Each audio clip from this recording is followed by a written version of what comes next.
नमस्कार। आज के वीडियो लेक्चर का टॉपिक है जो बीए फर्स्ट ईयर का प्रथम प्रश्न पत्र राजनीतिक सिद्धांत, उसकी इकाई 3 का जो संप्रभुता की अवधारणा है, उसके आवश्यक तत्व, प्रकार, ऑस्टिन का संप्रभुता का सिद्धांत, इस पर हम आज के वीडियो लेक्चर में विचार विमर्श करते हैं। उनको समझने का प्रयास करते हैं कि संप्रभुता की अवधारणा का राजनीति विज्ञान में क्या महत्व है, संप्रभुता का आशय क्या है, इसके आवश्यक तत्व क्या हैं, इसके प्रकार कौन कौन से हैं, और ऑस्टिन ने जो संप्रभुता के सिद्धांत का प्रतिपादन किया उसका क्या आशय है। तो इस प्रकार एक विद्वान है डॉक्टर आर.सी. वार्दम, उन्होंने लिखा है कि संप्रभुता राजनीति विज्ञान की सबसे महत्वपूर्ण अवधारणाओं में से एक है, और यह भी सत्य है कि राजनीति विज्ञान में किसी शब्द पर इतना विवाद नहीं है जितना विवाद संप्रभुता शब्द को लेकर हुआ है। इस प्रकार संप्रभुता शब्द का उपयोग अनेक तरीकों से होता है और इसमें इस जो संप्रभुता शब्द में भ्रांतियां उत्पन्न हो जाता है। तो संप्रभुता शब्द की जो अवधारणा है, यह जानने से पहले हम यह जानने का प्रयास करते हैं कि किसी भी राज्य के 5 महत्वपूर्ण तत्व होते हैं, जैसे जनसंख्या, भूमि, शासन या सरकार, या फिर राजनीतिक संगठन, और चौथा संप्रभुता। और कुछ विद्वान जो 5वां तत्व मानते हैं उसे कहते हैं मान्यता। तो इन सब में जो राज्य का महत्वपूर्ण तत्व है वो है, या उसकी अनिवार्य लक्षण है, वो है संप्रभुता या प्रभुसत्ता। एक विद्वान है गार्नर, उन्होंने एक पुस्तक लिखी इंट्रोडक्शन टू पॉलिटिकल साइंस। उसमें यह बताने का प्रयास किया कि प्रभुसत्ता राज्य की एक ऐसी विशेषता है जिसके कारण वह कानून की दृष्टि से केवल अपनी इच्छा से बंधा हुआ होता है, अन्य किसी की इच्छा से नहीं। इस प्रकार जो प्रभुसत्ताधारी है, चाहे वो कोई राजा हो सकता है, या कोई प्रधानमंत्री हो सकता है, या कोई सभा में वह निवास कर सकती है, या फिर कोई राष्ट्रपति हो सकता है। तो वास्तव में जो संप्रभुता शब्द है वो राज्य की सर्वोच्च कानूनी सत्ता को अभिव्यक्त करती है। इस प्रकार जो संप्रभुता शब्द की यदि व्याख्या करें तो संप्रभुता अंग्रेजी शब्द सॉवरेनिटी, लैटिन भाषा के सुपर एनस से बना है, जिसका मतलब है सर्वश्रेष्ठ या सबसे ऊपर का शासन। इस प्रकार वह गार्नर ने संप्रभुता की परिभाषा लिखते हुए लिखा है कि राज्य की यह ऐसी विशेषता है जिसके कारण वह अपनी इच्छा के अलावा किसी चीज़ से बंधा हुआ नहीं होता, और इसके अलावा वह किसी अन्य शक्ति से भी सीमित नहीं होता।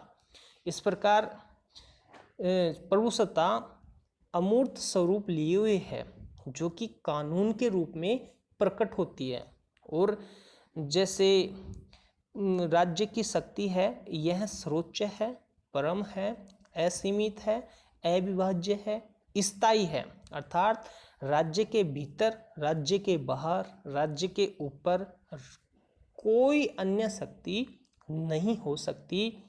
यह संप्रभुता कानून के रूप में अभिव्यक्त होती है, इसलिए राज्य का कानून सबसे ऊपर होता है।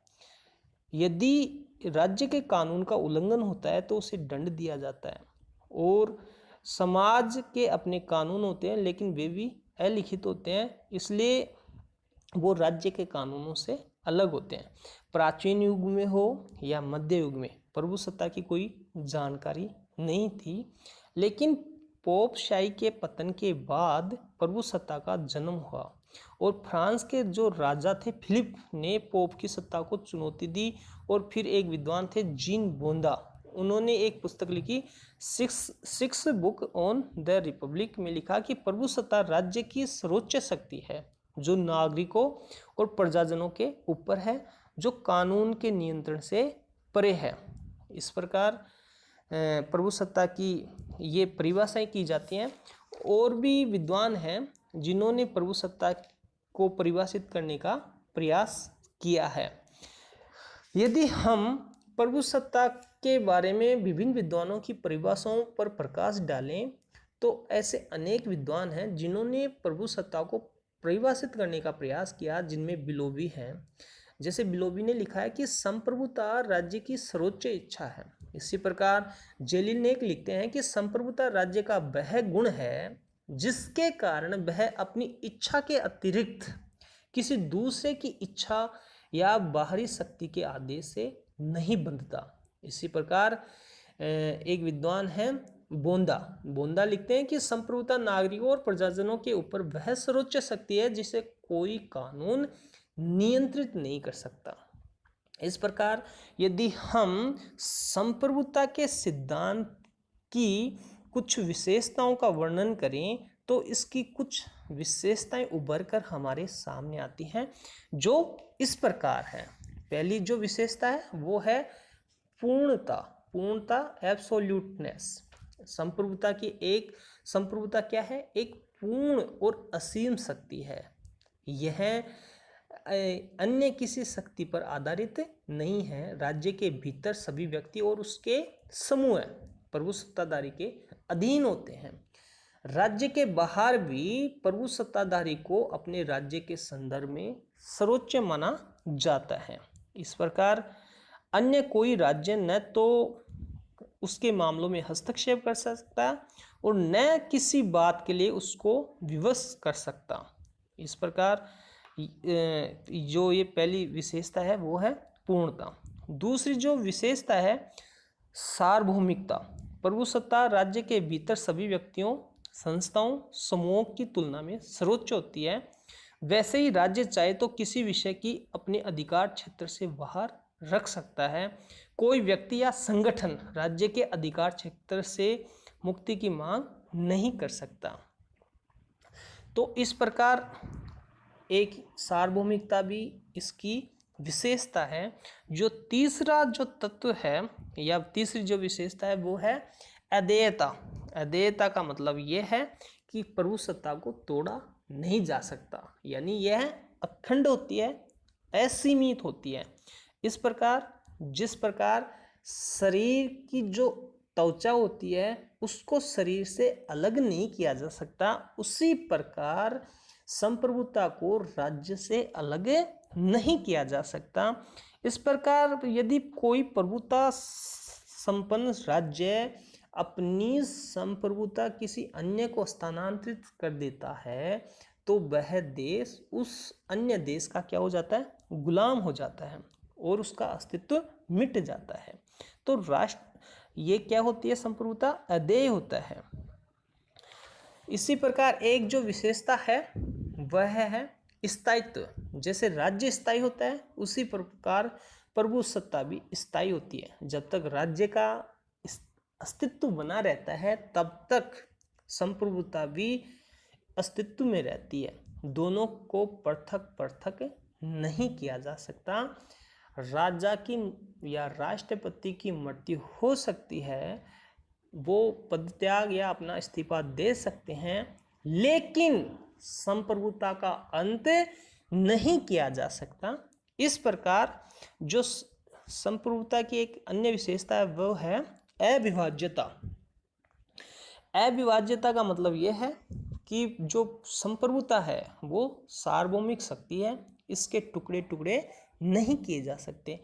यदि प्रभुसत्ता के यदि टुकड़े टुकड़े कर दिए जाएंगे तो राज्य के भी टुकड़े टुकड़े हो जाएंगे।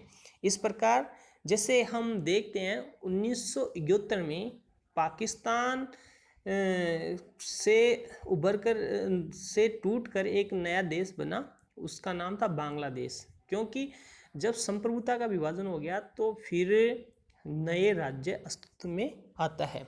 तो इस प्रकार संप्रभुता क्या होती है? अविभाज्य होती है। तो अब इस प्रकार यदि संप्रभुता के प्रकारों की बात करें तो संप्रभुता के विविध रूप होते हैं। तो एक तो नाममात्र या औपचारिक संप्रभुता, या फिर वास्तविक संप्रभुता। फिर एक होती है विधि अनुसार और तथ्य अनुसार, यानी डी जूरे डी फैक्टो संप्रभुता। एक जो संप्रभुता का रूप है वो है वैध संप्रभुता और राजनीतिक संप्रभुता। एक होती है लोकप्रिय संप्रभुता। इसी प्रकार जो यदि हम नाममात्र की संप्रभुता के या औपचारिक संप्रभुता के बारे में विचार विमर्श करें तो नाममात्र की संप्रभुता वह होती है जिसमें संप्रभु केवल नाममात्र के लिए संप्रभु होता है। जैसे इंग्लैंड का जो राजा होता है वो नाममात्र का संप्रभुताधारी होता है, क्योंकि वहाँ शासन से संबंधित संपूर्ण शक्तियों का उपभोग प्रधानमंत्री के द्वारा किया जाता है और वहाँ राजा के पास शासन से संबंधित संपूर्ण शक्ति तो निहित होती है, लेकिन उनका वास्तव में उपभोग वहाँ का प्रधानमंत्री करता है। इसलिए इंग्लैंड के राजा को नाममात्र का संप्रभुताधारी कहा जाता है। और वास्तविक संप्रभुता वह होती है जो सैद्धांतिक शक्ति न रखते हुए वास्तविक शक्ति का उपभोग करती है, जैसा कि इंग्लैंड का प्रधानमंत्री। इसी प्रकार जो वैध संप्रभुता है, जैसा कि गार्नर लिखते हैं कि वह निश्चित सत्ता होती है जब राज्य के सर्वोच्च आदेशों को वैध रूप में व्यक्त कर सके। वह सत्ता जो देवी कानून, नैतिक सिद्धांत और जनमत की उपेक्षा कर सकते हैं। तो वैध संप्रभुता की कुछ विशेषताएं होती हैं, जैसे यह निश्चयात्मक होती है, यह किसी एक व्यक्ति या व्यक्ति समूह में निहित होती है, यह संगठित, स्पष्ट और कानूनी रूप से मान्य होती है। इसकी आज्ञा न मानने का अर्थ है विधि को अवहेलना करना, अधिकारों के प्रति शिष्य होती है और यह असीमित होती है, सर्वोच्च होती है। अब जो संप्रभुता का जो दूसरा प्रकार है वो है राजनीतिक संप्रभुता। राजनीतिक संप्रभुता वह संप्रभुता है जिस संप्रभुता से ये जो संप्रभुता है राजनीतिक संप्रभुता, ये इसमें केवल यह भेद होता है कि इसमें ये लोकतंत्र में पाई जाती है राजनीतिक संप्रभुता, और जो लोकप्रिय संप्रभुता है इसका आशय है मतदाता की शक्ति जो आम निर्वाचनों के समय व्यक्त होती है। सामान्य भाषा में इसे जनता की शक्ति भी कहा जा सकता है। लोकप्रिय और राजनीतिक संप्रभुता में अंतर करना जटिल है, फिर भी लोकप्रिय राजनीतिक संप्रभुता का एक स्वाभाविक विकास है। इसी प्रकार ये संप्रभुता के प्रकार थे। अब हम संप्रभुता के जो दो प्रकार हैं, एक तो बाहरी संप्रभुता, एक आंतरिक संप्रभुता, तो उनका आशय समझने का प्रयास करते हैं। तो संप्रभुता कि कुछ विद्वान आंतरिक और बाह्य परिस्थितियों के कारण भी एक अंतर मानते हैं। तो जब कोई भी राज्य उसके खुद के क्षेत्र में आंतरिक मामलों में अंतिम शक्ति रखता है, यानी वह अपनी भौगोलिक सीमाओं के भीतर सर्वोच्च शक्ति रखता है, उसे क्या कहते हैं? आंतरिक संप्रभुता कहते हैं। और बाहरी संप्रभुता का मतलब ये है कि जब राज्य अन्य राष्ट्रीय राज्यों से अपना स्वतंत्र अस्तित्व रखता है, वह अन्य राज्यों के प्रभाव में नहीं आता है, दबाव में नहीं आता, तो उसे बाहरी संप्रभु कहा जाता है।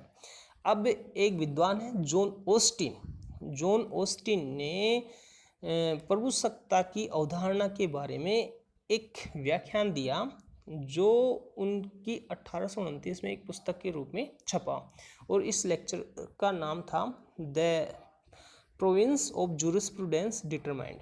इसमें ऑस्टिन लिखते हैं कि यदि एक निश्चित मानव प्रभु जो अपने समान किसी अन्य मानव की आज्ञा का पालन नहीं करता, बल्कि वो समाज के विशाल जन समूह से स्वाभाविक आज्ञा पालन कराता है, तो वह राज्य प्रभु है।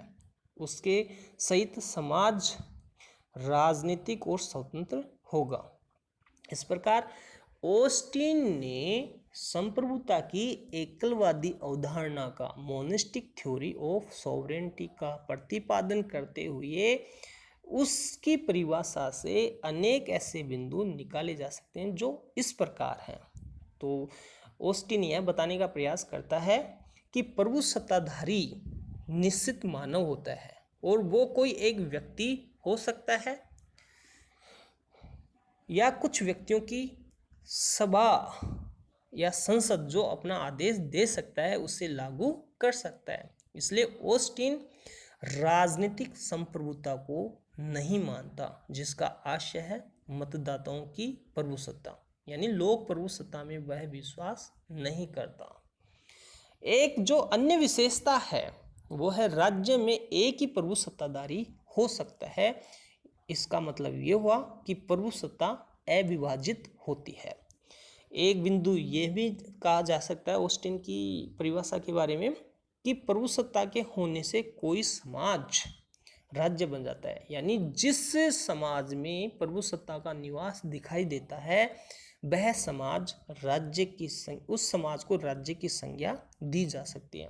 इसी प्रकार प्रभु सत्ता सर्वव्यापी होती है, यानी राज्य के भीतर सभी लोगों और सभी संस्थाओं पर राज्य की प्रभुसत्ता स्थापित हो जाती है। और एक अन्य जो विशेषता है वह है प्रभुसत्ता स्थायी होती है। प्रभु सत्ताधारी तो चले जाते हैं लेकिन नए प्रभु सत्ताधारी आ जाते हैं, लेकिन प्रभु सत्ता का कभी भी अंत नहीं हो सकता।